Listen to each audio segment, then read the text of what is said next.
It's time to stop normalizing being double-minded. What if you could wake up tomorrow morning completely liberated from all of those fearful, doubtful, wavering thoughts? Luckily, there is a way, and I'm going to tell you how much easier it is than you think.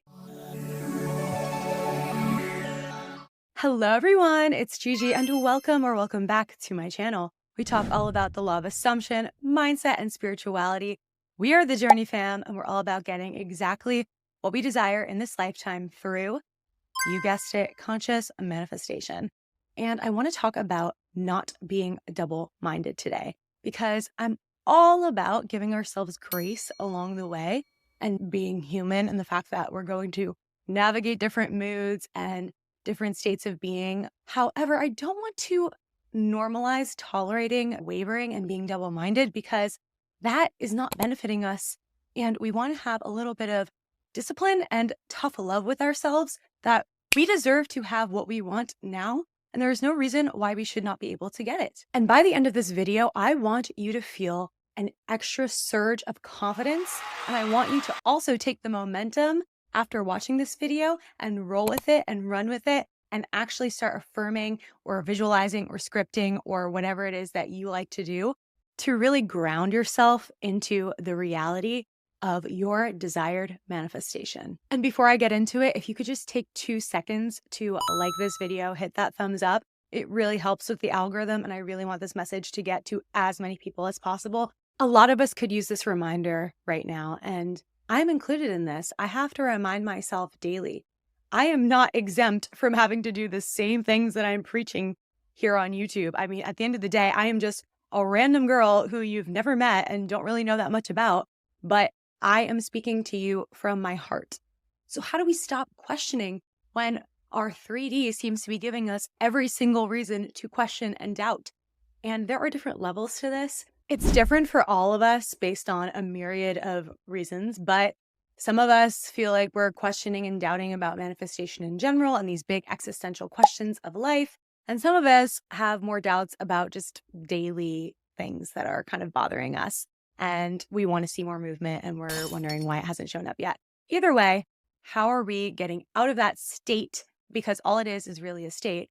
And how do we enter the state of who we want to be and stay there or return to there as often as possible? I would like to invite you to double down on trusting your own knowing, your own inner being, your higher self, your soul, your I am, your connection to God, the universe, creator, whatever you want to call it. You should trust that more than you're trusting anything else outside of you. A lot of you guys could use a boost of self-trust. There's always going to be conflicting voices, and I'm not talking about shutting out all of constructive criticism and being so hard-headed that you can't ever get an outside perspective. But I am saying that you should always return to who you are at your core and make decisions from there instead of looking at tarot cards or asking a psychic or asking your mom or asking your best friend or whoever it is that you have as a go-to person. I'm not saying you can't talk about it. Talk away and use as many tarot cards as you want. Oracle cards, I have used them all, but I never let them have the final say. You want to use other people's opinions and voices and tarot cards and all these things as data. They don't have the final say. They're just psycho-spiritual tools for us to do some introspection and some reflection. But we're not going to get lost in that because at the end of the day, we know who we are and we know what we want. And we always return to that so that we can become more aware of the next steps to take, but we never get derailed from our ultimate North Star of who we are and what we want. The way I see it, our sense of self, our self-concept, and our self-trust form the bedrock for all of our other manifestations that we are creating in our lives, that we are claiming in our lives. And I understand that, of course, because of our ego and all these things, we have blind spots, right? Like we have reasons why we might need people outside of us to reflect things back to us so that we can be aware of them. But I just want you to know that at the end of the day, you should not let an outside opinion that doesn't resonate with you supersede what your gut instinct is telling you. And I have gotten advice from people I really, truly admire, but I had to just look at that piece of advice and say, I don't resonate with that. I don't choose that. Even though I really love this person and I want to trust them, I trust myself more. And that has never failed me, my friends.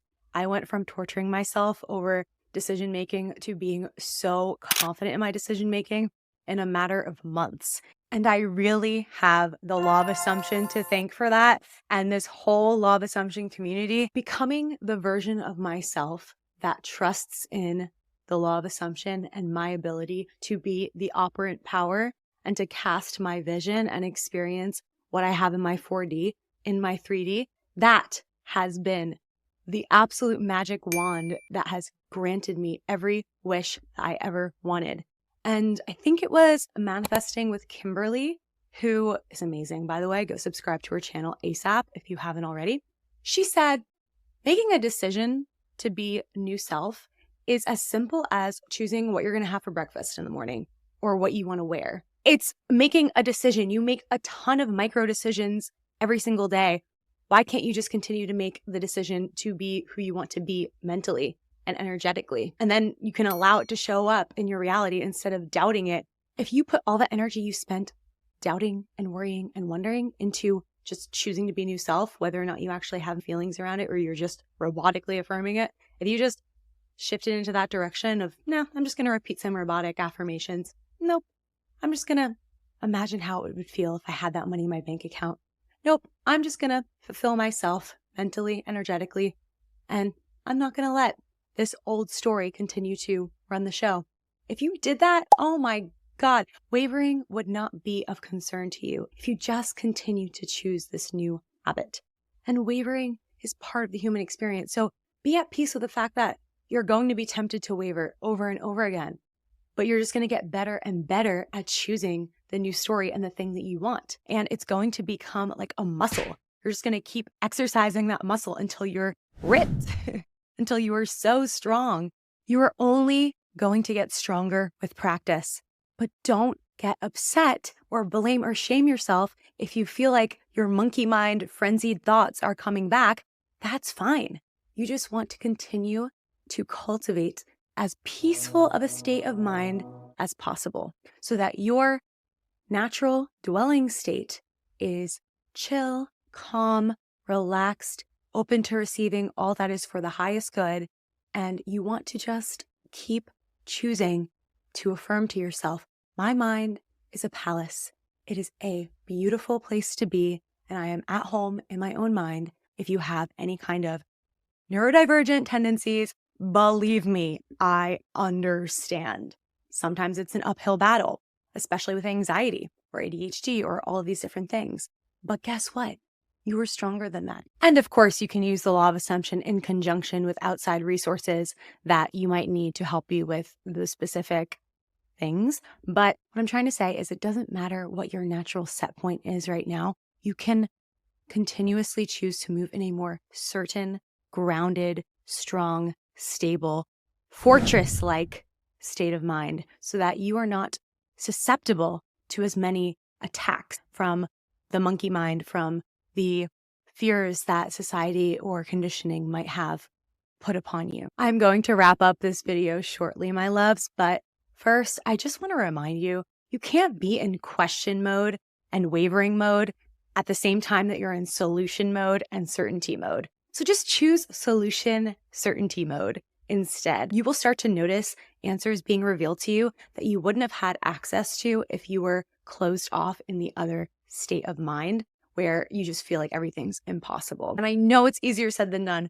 but just affirm to yourself and choose repetitively the version of yourself that always gets exactly the information they need at the right time from the right people in the right way to live your best life. And I will link above my video about patience and how you need to stop being in the state of being patient, because this goes hand in hand with being in the state of questioning. People who think that they have to be in this holding pattern, waiting and in limbo and just, endlessly wondering when the universe will deliver something to them, they're holding themselves back. You're not like that. You are certain and clear and demanding what you want in a very kind, heart-centered way. And because that is who you are choosing to be day in and day out, your reality has no choice but to reflect that. That's all for today, folks. I hope you enjoyed this. If you feel like you need additional support in your conscious manifestation journey, I got you. Reach out to me. My information is in the description. Let me know below in the comments how you stop yourself in your tracks when you feel like your mind is just going crazy and you feel like you're wavering. What is your favorite way to snap out of it? I know personally, I like to listen to some music, just like move my body to get out of a mental funk. But there are a ton of different things that we can do. And even if we can't physically move because we're at work or something, we can create mental frameworks and mental games for ourselves. And it's not about doing mental gymnastics constantly, but it is about having control of our mind and not letting our external circumstances dictate how often we're wavering and how often we're staying steadfast. That's something that originates from us. We are the source, and we have the entire power of the universe on our side as long as we commit to wielding that power. I love you. Thank you for being here. Welcome to the Journey fam if you are new here, and I will see you in another video again very soon. Bye.